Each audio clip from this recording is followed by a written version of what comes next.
자, 보시면 이게 파동이에요. 지금 여러분들 요 내용은 파동의 이제 기본적인 것들을 한번 쭉 정리. 파동은 이래. 자, 그러면 이러한 파동이 가지고 있는 이제 성질에 대해서 배우자. 그래서 여러분들이 첫 번째 1단원에 있는 내용을 풀 수 있어야 되잖아요. 아직 1단원을 풀 수 있는 내용을 다 못해서. 자, 파동의 성질까지만 해서 여러분들 끝내드릴 테니까 소단을 하나 풀어보시면 돼요. 자, 그러면 우리가 알고 있는 이러한 파동이라는 건 어떤 성질을 가지고 있습니까? 라고 하는 거예요. 파동의 성질. 파동의 성질 중에 대표적인 게 빛의 성질이죠. 그래서 중학교 때 우리는 빛의 성질, 소리의 성질이라고 하는 파동 중에서 빛과 소리에 대해서 배웠단 말이죠. 그 중에서 빛의 성질이 바로 파동의 성질인데 그 파동이 가지고 있는 성질에는 4가지가 있다. 빛은 똑바로 나가려는 직진성이라는 게 있고, 가다가 방해물을 만나면 튕겨서 제자리로 돌아오려는 반사라는 게 있고, 그리고 물 같은 걸 통과할 때 돼서 다른 매질을 지날 때는 굴절에서 꺾여 들어가는 굴절이라는 성질을 가지고 있고, 그 다음에 방해물을 돌아서 가려는 회절하는 성질이 있다라는 얘기예요. 이렇게 4가지의 성질이 파동의 성질입니다. 그 중에서 직진에 의해서 나타나는 게 뭐가 있어요? 라고 하죠. 빛이 직진하면 무슨 성질이니? 내가 빛을 막어. 빛이 여기서 오는데 내가 빛을 막으면 내 뒤로 빛이 가냐 안 가니? 안 가죠. 그러니까 내 뒤는 까맣죠. 뭐가 생긴 거예요? 그림자가 되는 거죠. 그래서 빛이 직진하기 때문에 여기 방해물이 있으면 얘를 뚫고 가지 못하면 여기에는 빛이 도착하지 않죠. 그래서 여기만 까맣게 나타나요. 빛이 직진하지 않고 막 이런 식으로 간다면 여기 도착하는 애들도 있겠지만 그렇지 않다는 거죠. 그래서 빛이 직진하기 때문에 그림자가 생기는데 이 현상 때문에 나타나는 우주에서의 현상 뭐이냐? 빛이 직진하기 때문에 나오는 우주에서의 현상 뭘까요? 뭐 있어요? 식현상. 너네 알아요? 일식, 월식. 그게 바로 빛의 직진 때문에 생기는 거예요. 빛이 직진하기 때문에 나타나는 현상이 바로 식현상이에요. 여기에 태양에서 햇빛이 막 이렇게 가고 있어서 지구에서 그 햇빛을 내가 보고 있는데 내 눈앞에 누가 들어와? 달이 훅 하고 들어오면 해가 떠있지만 보일까 안 보일까? 안 보이죠. 이런 식으로 달이 내 눈앞을 가려서 내 앞에 있는 태양이 안 보이는 현상을 뭐라 그러니? 이걸 뭐라 그러니? 누가 먹힌 거야? 태양이 먹힌 거야? 달이 먹힌 거야? 태양이 먹힌 거죠. 그걸 뭐라 그래요? 일식이라고 하죠. 그래서 이렇게 해서 태양이 가려졌네? 이걸 일식현상이라고 하고요. 그래서 그 다음에 달이 이렇게 오면 그래서 태양빛이 달에서 반사돼서 지구로 오니까 우리가 달 뜬 걸 본다고. 근데 달이 이렇게 돌아서 가면 지구에 의해서 햇빛이 가려지잖아. 그러면 달이 여기 있어도 이 사람이 달을 볼 수가 있니 없니? 없어요. 됐어? 이건 뭐야? 네, 이게 월식이에요. 됐어? 그래서 일식과 월식은 빛이 꽃장 직진하기 때문에 나타나는 현상, 그림자지는 현상이에요. 알겠죠? 네, 이것 때문에 일식과 월식이 생긴다 라고 하는 것도 기억을 좀 해봐 두시면 되고요. 그 다음에 반사가 뭐예요? 라고 하면 반사는요, 여러분들 아세요? 빛이 가다가 팅 하고 그래서 거울 같은 거 만나면 빛이 튕겨 나오죠. 빛이 가다가 제자리로 돌아 나오는 현상을 뭐라 그런다? 반사라고 한다. 그래서 빛이 가다가 되돌아 나오는 현상을 반사라고 하는데 나는 그러면 이 거울이라는 면을 향해서 가고 있는 빛, 멋진 말. 가고 있는 빛, 입사, 광선. 거기서 튕겨나온 빛, 뭐라 그러니? 반사, 광선. 그럼 몇 도로 들어갔다 몇 도로 나오는지 알고 싶어? 뭐 구해야 돼? 각도. 각도 되려면 각도기에 0도를 맞추는 기준선이 필요해. 그 기준선을 뭐라 그래? 중학교 1학년 다 나온 새끼들이 각도 되는 선! 빛이 들어간 면하고 90도 되게 선을 그린다. 이게 법적으로 각도 되는 선이다. 법선. 옛날에 들었었는데 기억이 안 나. 그래서 이 법선으로부터 입사 강선까지의 각도제. 이게 빛이 들어가는 각, 이게 바로 입사각이야. 됐어. 법선으로부터 튕겨나오는 반사광선까지의 각도를 재. 이거를 우리는 반사각이라고 하는 거야. 바보야. 됐어. 근데 학교에서 골 때려. 요각을 줘. 요각도가 30도래. 그러면 입사각 몇 도? 60도죠. 입사각이 60도야. 반사각 몇 도? 그때그때 다르지 않죠. 입사각이 60도면 언제나 반사각 얼마여야 된다? 60도여야만 된다. 됐어. 이런 식으로 항상 빛이 들어갈 때 생기는 각도와 튕겨 나올 때 생기는 각도는 언제나 같아야만 된다. 무슨 법칙? 이걸 반사 법칙이라고 한다. 이걸 반사 법칙이라고 해요. 됐어. 그래서 반사 법칙은 입사각과 반사각의 크기가 같아야 된다는 법칙을 얘기한다. 이건 예외 없이 언제나 그렇다. 됐어. 그래서 반사 그러면 먼저 우리는 생각해야 되는 게 반사 법칙이라는 건 언제나 성립하는 거구나. 근데 반사에도 종류 있다고 중학교 1학년 때 배웠다. 말해라. 그렇죠. 반사의 종류가 있는데 정반사라는 것과 남반사라는 게 있다라고 하더라. 정반사는 어떨 때? 이 새끼들 필기하러 왔나 이씨. 정반사는 어떤 곳에서 반사될 때가 정반사야? 거울처럼 매끄러우면. 그래서 완벽하게 거울처럼 매끄러운 면에 들어갈 때는요. 빛이요. 비칠 때 하나의 광원에서 빛이 나올 때 빛은 모두 다 나란하게 나와요. 나란하게 나온다고요. 평행하게. 그 평행하게 나온 빛들이 첫 번째 1번에 들어가고 2번에 들어가고 3번에 들어가도 얘네들을 법선을 그렸을 때 법선이랑 이루는 입사광선이 다 똑같아요.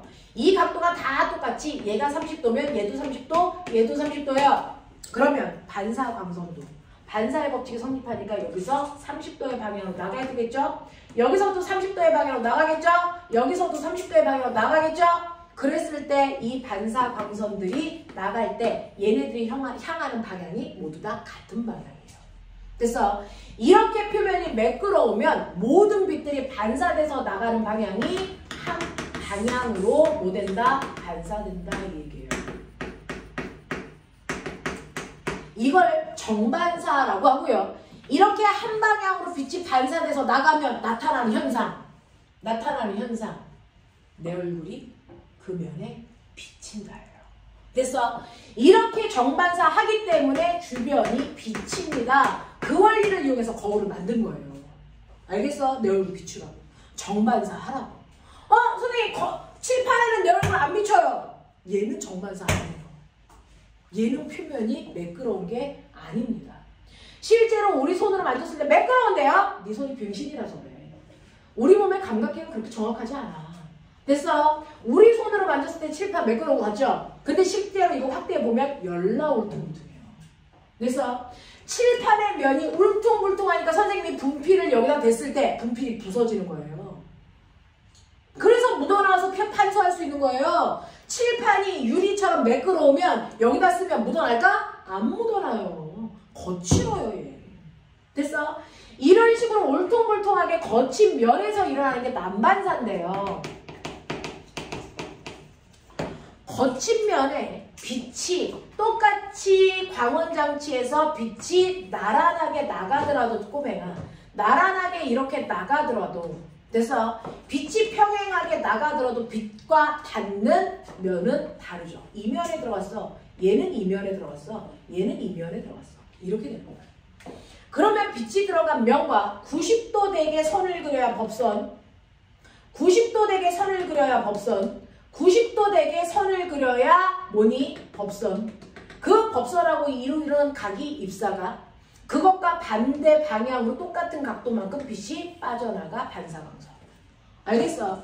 그것과 똑같은 각도만큼 반대쪽으로 빛이 빠져나가는 게 반사광선. 그 입사각과 똑같은 각도만큼 반대 방향으로 빠져나가는 게 반사광선인데 이때 1번이 빠져나가는 방향과 2번이 빠져나가는 방향과 3번이 빠져나가는 방향이 다 다르죠? 됐습니까? 이때 반사돼서 빛이 나갈 때요. 빛이 정반사처럼 모두 다 같은 방향이 아니고요. 모두 다 다른 방향. 그걸 모든 방향이라고 표현합니다. 빛이 이렇게 모든 방향으로 반사돼서 나간다고요. 모든 방향으로 반사돼서 나가는 걸 난잡한 반사, 난반사라고 하는 거예요. 그러면 이렇게 난반사가 일어날 때 주변에 경치 비치니? 안 비치지. 그래서 칠판에 안 비치는 거야. 대신에 어때? 어때? 그 난잡한 반사 때문에 그 난반사를 하고 있는 물체를 우리가 뭐 할 수 있는 거니? 볼 수 있는 거야.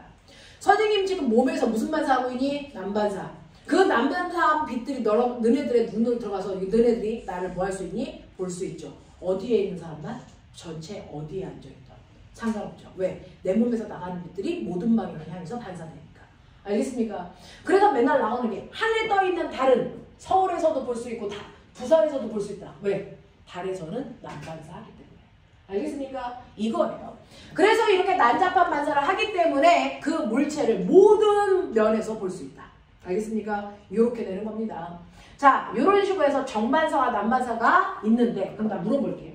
정반사와 난반사 중에 반사의 법칙이 성립되는 것은? 둘 다예요. 이게 면접에서 물어보는 문제였어요.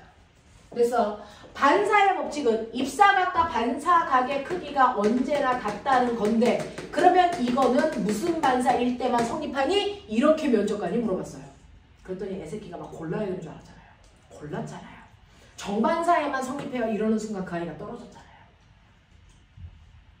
반사 법칙은 정반사, 난반사, 모든 반사에 다 성립합니다. 알겠어요? 이 얘기를 하는 거예요.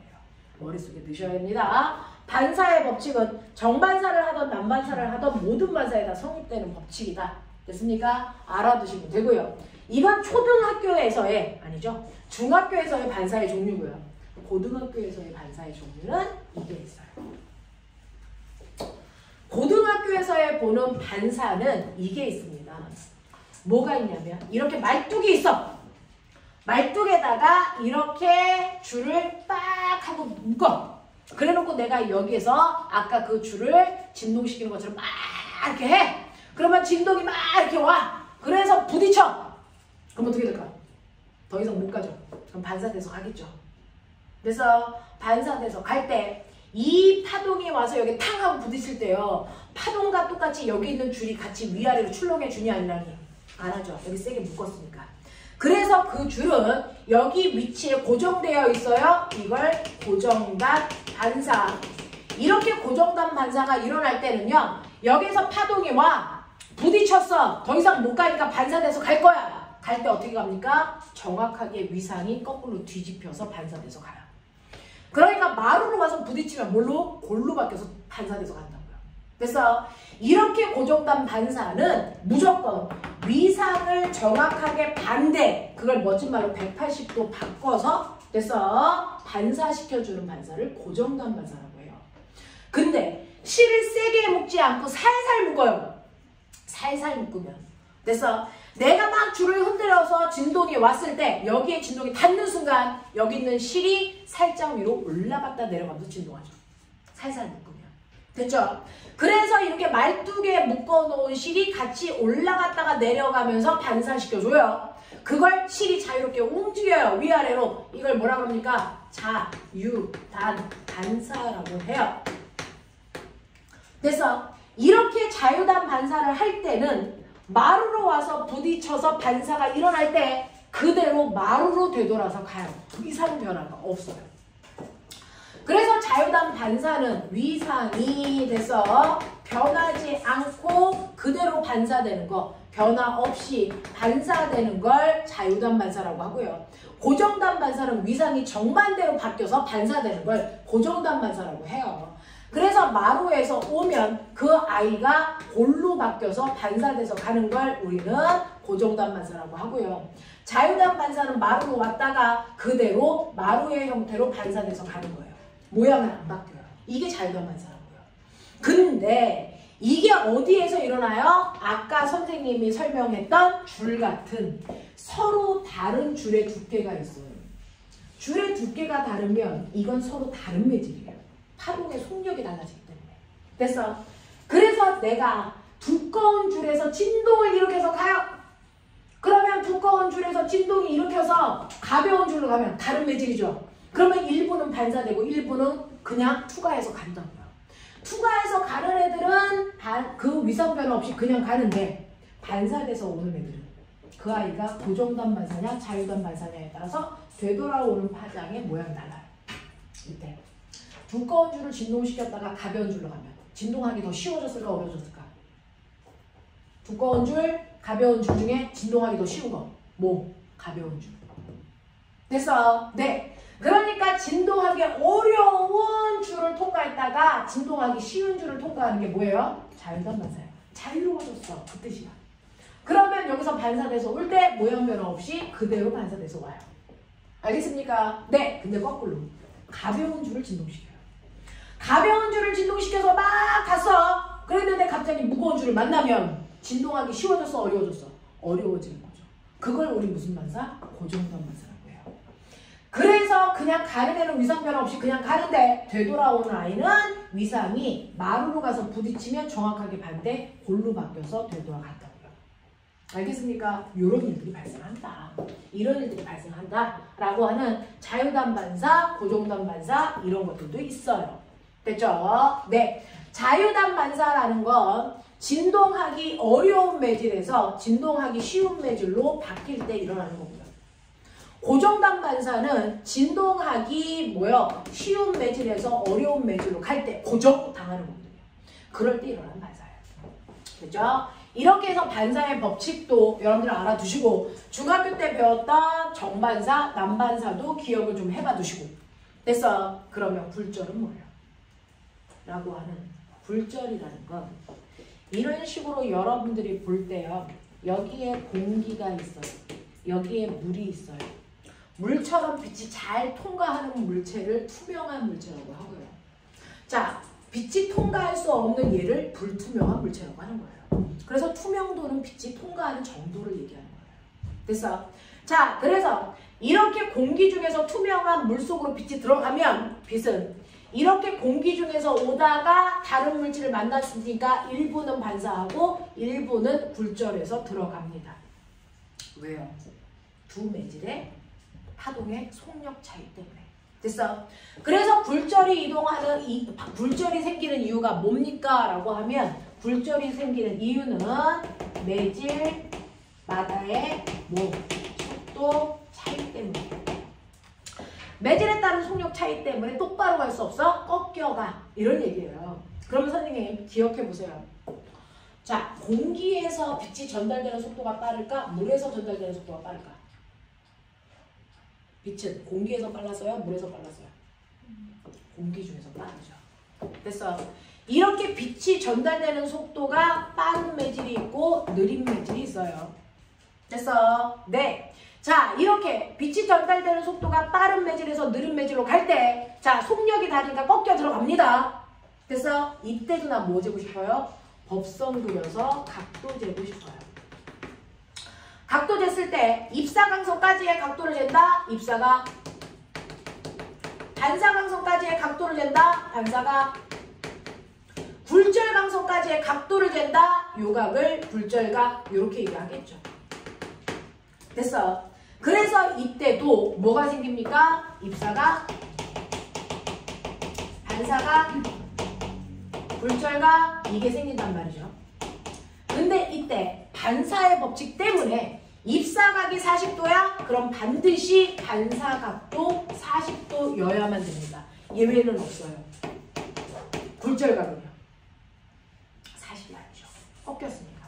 얘가 똑바로 가야 40도인데 그거보다 안쪽으로 꺾였죠? 각도 커졌니 작아졌니? 40도보다 줄었죠. 됐어? 그래서 여기까지 와야 40도인데 요거밖에 안 왔으니까 40도보다 작네요. 그래서 얘는 한 10도쯤 됐다고 치자. 그럼 선생님 이때는 입사각보다 굴절각이 작네요. 너무 작아. 왜 작아요? 이 각도의 크기가 바로 빛이 전달되는 빠르기를 비유한 거예요. 빠르기 때문에 생긴 거예요. 그래서 빠른 쪽은 각도가 크게 생기고요. 파동에 전달되는 속도가 느린 쪽은 각도가 작게 생겨요. 그러니까 이 각도가 곧 뭐다? 파동이 전달되는 속력의 크기를 얘기해서 속력이 빠른 쪽은 각도도 크게 생긴다 이 뜻이에요. 그러니까 공기 쪽은 속력이 빠르니까 각도가 크게 생기는 거고요. 물속은 속력이 느리니까 각도가 작게 생겨요. 알겠습니까? 이렇게 됩니다. 자, 근데 내가 이때 이 빛을 쏘는 위치를 조금 더 기울여서 입사각을 더 크게 쏠게요. 그러면 반사각도 같이 커지겠죠. 굴절각 어떻게 될까요? 커질까요? 작아질까요? 똑같을까요? 이거 60도로 쏴요. 얘 60도겠죠? 얘는요. 입사각이 커지면 굴절각도 따라서 커집니다. 이거 한 15도 이 정도 돼요. 됐어. 네. 80도로 쏘면요. 얘도 80도죠? 입사각이 커졌으니까 굴절각도 따라서 커집니다. 됐어. 네. 그래서 얘가 한 20도쯤 되겠죠. 그렇다고 해서 굴절각이 입사각이랑 같거나 더 커질 수는 없어요. 그냥 입사각이 커지면 굴절각도 조금 같이 커져요. 됐어요. 이렇게 됩니다. 이런 성질을 가지고 있는데 나 거꾸로 쏴야지. 거꾸로 쏴야지. 그래서 물에서 공기 중으로 쏴야지. 물에서 거꾸로 공기 중으로 쏴야지. 다시 말해서 느린 쪽에서 빛을 빠른 쪽으로 한번 쏴봐야지. 이 얘기예요. 그러면 느린 매질 쪽에서 빛을 이렇게 쏴요. 그러면 빠른 매질 쪽에서 빠른 매질로 굴절하겠죠. 이때 각도는 언제나 예외 없이 빠르기를 표현하는 거예요. 그러니까 빠른 쪽은 각도가 크게 생겨야 된다고요. 그러면 이 입사각보다 각도가 더 큰 굴절각을 만들려면 됐죠? 이 각도가 더 커야 되니까 빛이 이렇게 꺾여요.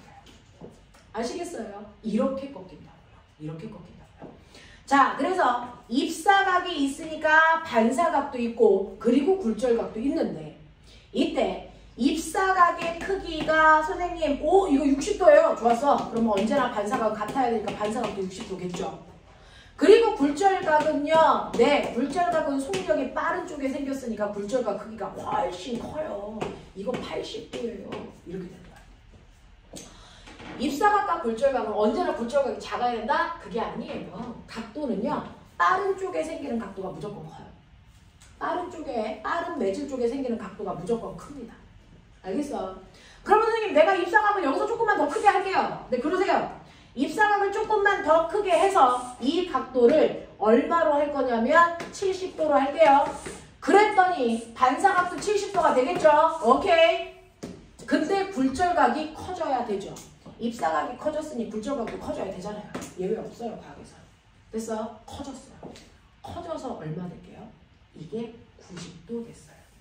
90도 됐어요. 더 커져서 이게 90도가 될게요. 아, 그럴 수도 있겠구나. 입사각을 더 크게 하면 굴절각도 따라서 더 누우니까 와, 이거 수면하고 나란하게 90도 될 수 있겠네. 됐어? 네. 이때 내가 입사각을 조금만 더 크게 할까? 되게 신기한 얘기가 있어요. 입사각을 조금만 더 크게 하자. 조금만. 그래서 조금만 더 크게 해서 71도 만들면 반사각도 71도인데 입사각이 더 커졌으니 굴절각 더 커져야죠. 예외 없어요. 그럼 어떻게 돼요? 90도보다 더 크면 이 새끼가 어떻게 되니? 안으로 이렇게 들어오겠죠. 그럼 굴절그럼 밖으로 나가야 되는데 나가는 애가 하나도 없죠. 전부 다 안으로 들어왔죠. 이걸 우리 뭐라고 합니까? 이거를 전부 다 반사시켰다. 전반사라고 해요. 이걸 전반사라고 해요. 됐습니까? 이렇게 돼요. 그래서 내가 입사각을 크게 하다 보면 굴절이 전부 다 안쪽으로 들어와서 반사만 일어난 것처럼 보이는 현상. 이게 전반사고요. 이 전반사는 꼬매나 항상 느린 매질에서 빠른 매질 쪽으로 파동이 굴절할 때만 생겨요. 느린 매질에서 빠른 매질로 파동이 돼서 전달될 때만 생기는 굴절이고요. 빠른 매질에서 느린 매질로 갈 때는 안 생깁니다. 그러면 전반사가 일어나기 직전이 언제예요? 굴절각이 90도일 때가 전반사 일어나기 직전의 입사각이죠. 전반사가 일어나기 직전의 입사각을 우리는 임계각이라고 합니다. 임계각이라고 합니다. 그래서 임계각보다 입사각을 크게 해야 그때부터 전반사가 일어난다. 알겠습니까? 네, 이 얘기예요. 그래서 전반사라는 건 느린 매질에서 빠른 매질로 파동이 전달될 때 생기는 거구나. 이때 입사각이 임계각보다 클 때 생기는 거구나. 됐어. 근데 거짓말했어요. 그러면 이때 굴절각 얼면 돼요? 아, 90일이에요. 이게 거짓말이라고요. 아니에요? 아니에요. 왜요? 입사각이 71도라서 반사각도 71도고 그래서 굴절각이 90도보다 커져서 91도가 되려고 하는 그 순간 이 아이가 들어오는 순간 반사각형한테 먹혀버려요. 그래서 이게 하나가 돼요. 그래서 굴절각이 별도로 생기지 않고 그 굴절광선이 반사광선에 붙어버려요. 그래서 굴절각도 71도가 돼요. 됐어. 그래서 전반사가 일어나는 순간 굴절광선이라는 게 따로 있지 않고 그냥 반사광선이 붙어버린다. 알겠습니까? 이렇게 돼요. 그래서 전부 다 반사광선으로 바뀌었다라는 뜻입니다. 알겠습니까? 네, 이걸 이용한 대표적인 도구 있어요. 요것만 하고 끝낼게요. 다 못하겠네요. 자, 이 전반사를 이용해서 만든 대표적인 도구, 이게 바로 광섬유라고 하는 거예요. 광섬유. 유를 유로 쓰니? 뉴로 쓰니? 섬유. 유야? 광섬유? 그래. 엄청 모르네요. 광섬유인데요. 이 광섬유는요. 매질의 속도가 느린 아이와 속력이 빠른 아이 두 개를 가지고 됐어? 성질이 다른 두 개의 물질을 연결해서 하나의 전선처럼 만들어요. 그 중에서 안쪽에 있는 아이를 우리가 뭐라 그러냐면 얘를 속유리 또는 코어라고 하고요. 바깥쪽에 있는 아이를 우리는 건유리 클래딩 이라고 해요. 됐어. 부르는 이름이 한국말로 해석한 것도 있고 영어로 그냥 부르는 경우도 있기 때문에 기억해 두시면 되는데 이때 속유리로 뭘 쏩니까? 광섬유죠. 빛 쏴요. 빛. 속유리로 빛을 빵 하고 쏘면 그 빛이 됐어. 속유리에서 건유리로 나가야 될 거 아닙니까? 이때 쏘는 입사각을 임계각보다 크게 해요. 크게 해서 밖으로 굴절돼서 나가는 거 하나도 없이 전부 다 반사돼서 들어오게. 전부 다 반사돼서 들어오면서 내가 원하는 곳까지 정보를 전달하는 통신하게 만들어진 섬유를 광섬유라고 합니다. 그러면 그동안 광섬유 안 썼어? 안 썼지. 그동안은 전선 썼지. 전선. 전선은 구리하고 고무로 되어 있지.